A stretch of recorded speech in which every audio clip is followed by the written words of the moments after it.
Good morning students. आज हम प्रेमचंद वापिस से नमक का दरोगा जो हमारा अधूरा पोर्शन रह गया था उसी को पढ़ेंगे। ये जो बुक है आपकी ये 11th क्लास साइंस और commerce Hindi medium English medium दोनों के लिए ही है।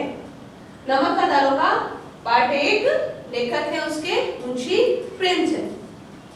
प्रेमचंद का परिचय मैंने आपको बता दिया था। उनका मूल नाम आपको याद करना है, धनपत राय। जन्म, मृत्यु और उनकी रचनाएं आपको याद करना है सारी। उसके बाद में प्रेमचंद जी को ही यहाँ पर नहीं दे रखा है, लेकिन मैंने आपको बताया था क्वेश्चन बनता है प्रेमचंद जी को उपन्यास सम्राट के नाम से भी जाना जाता है, उनको उपाधि मिली हुई है। हमने आधा पाठ पढ़ा था, उसके बाद में पड़ोसियों के हृदय में शूल उठने लगे, यहाँ तक हमने करवा दिया था। इसके बाद का हम पढ़ेंगे। जाड़े के दिन थे और रात का समय। नमक के सिपाही चौकीदार नशे में मस्त थे। मुंशी बंशीधर को यहाँ आए अभी 6 महीने से अधिक नहीं हुए थे, लेकिन इस समय में ही उन्होंने अपनी कार्यकुशलता और उत्तम आचार से अफसरों को मोहित कर दिया था। अफसर लोग उन पर बहुत विश्वास करने लगे थे। नमक के दफ्तर में से 1 मील पूर्व की एक जमुना बहती थी। उस समय नावों का एक पुल बना था। दारोगा जी किवाड़ बंद किए हुए मीठी नींद सो रहे थे। अचानक नींद खुली तो नदी के प्रवाह की जगह गाड़ियों की गड़गड़ाहट और मल्लाहों का कोलाहल सुनाई दिया। उठ बैठे। इतनी रात नदियों के गाड़ियां क्यों नदी के पास जाती हैं? अवश्य कुछ न कुछ गोलमाल है। तर्क ने भ्रम को पुष्ट किया। वर्दी पहनी, तमंचा जेब में रखा और बात में घोड़ा बढ़ाए हुए पुल पर आ पहुंचे। गाड़ियों की एक लंबी कतार पुल पर जाती दिखी। डांट कर पूछा, किसकी गाड़ियां हैं?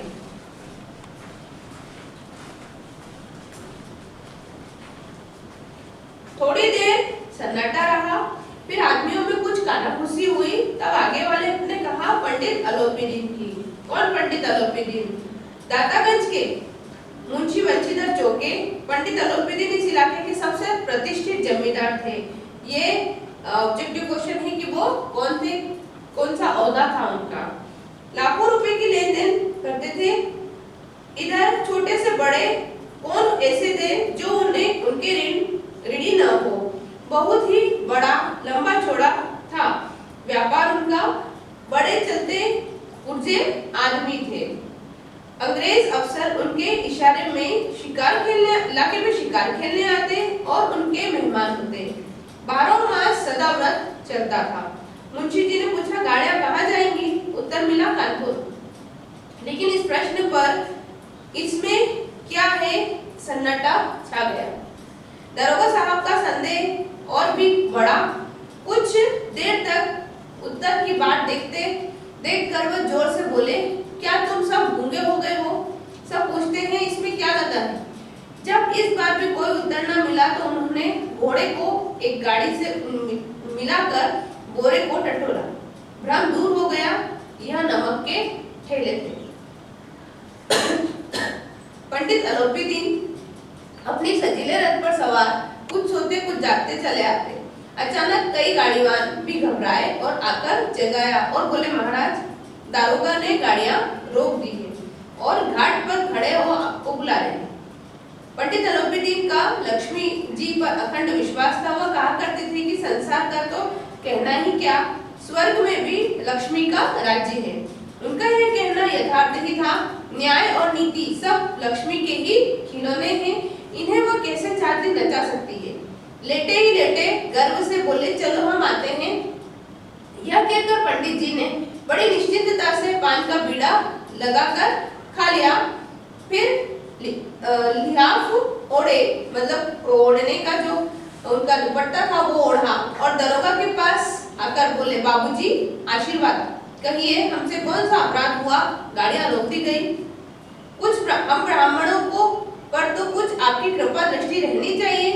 वंशीधर रुलाई से बोले, सरकारी हुक्म। पंडित अलोपीदीन ने हंसकर कहा, हम सरकारी हुक्म तो नहीं जानते और न सरकार को। हमारी सरकार तो आप ही हैं। अपने व्यर्थ को कष्ट उठाया। यह नहीं हो सकता कि इधर से जाएं और इस घाट के देवता को भेंट न चढ़ाए। घाट के देवता को भेंट चढ़ाना मतलब रिश्वत रिश्वत देने से।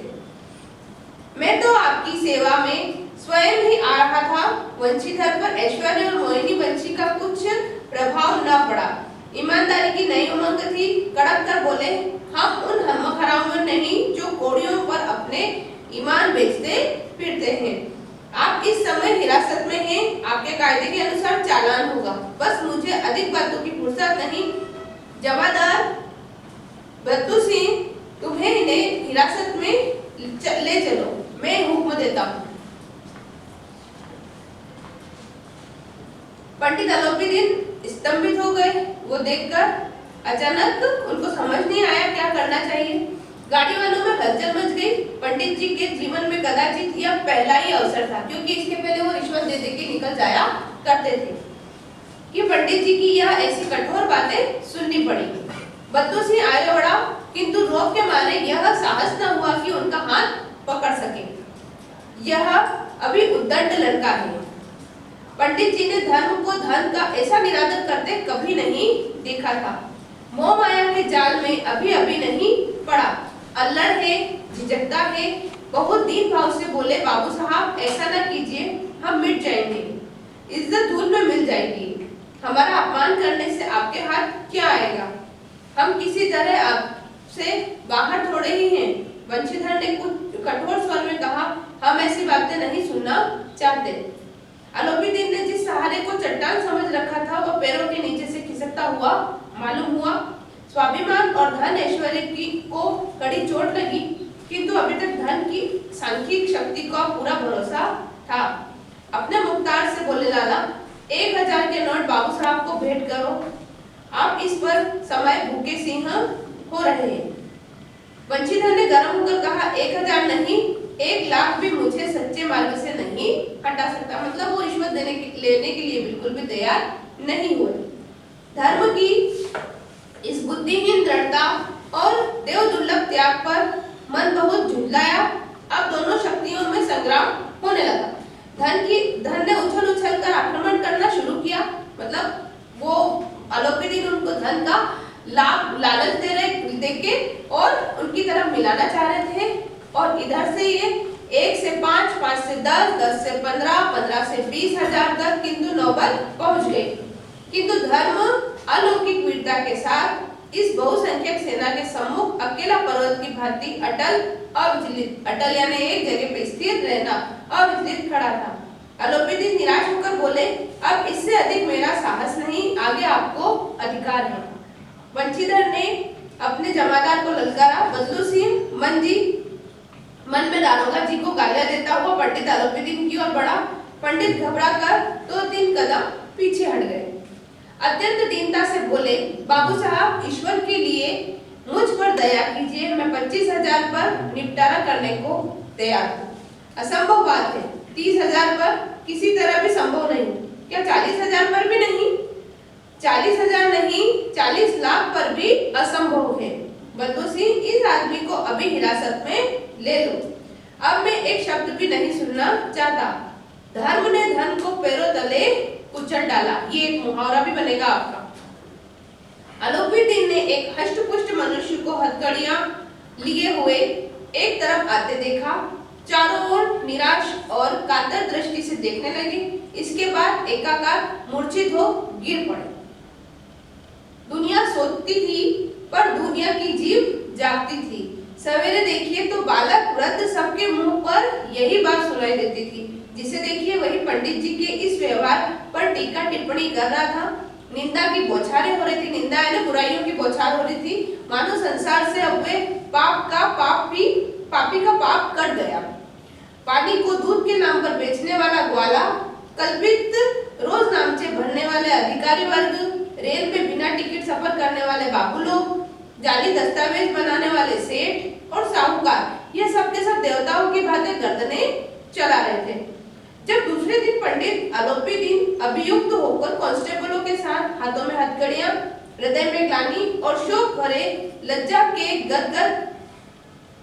से गर्दन झुकाए अदालत की तरफ चले तो सारे शहर में हलचल मच गई। मेलों में कदाचित आंखें इतनी व्यग्र न होती होंगी। भीड़ के मारे छत और दीवार में भी कोई भेद न रहा, किंतु अदालत में पहुंचने से देरी थी। पंडित अलोपीदीन इस अगाध वन के सिंह थे। अधिकारी वर्ग उनके भक्त, अमले उनके सेवक, वकील मुख्तार उनके आज्ञापालक और अर्दली चपरासी तथा चौकीदार तो उनके बिना माल के गुलाम थे। उन्हें देखते ही लोग चारों तरफ दौड़े। सभी लोग विस्मित हो गए थे, इसलिए नहीं कि अलोपीदीन ने क्या यह कर्म किया, बल्कि इसलिए कि वह कानून के पंजे में कैसे आए।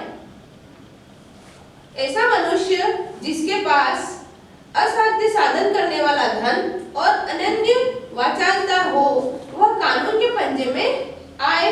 प्रत्येक मनुष्य उससे सहानुभूति प्रकट करता था। बड़ी तत्परता से इस आक्रमण को रोकने में निमित्त वकीलों ने एक सेना तैयार की गई।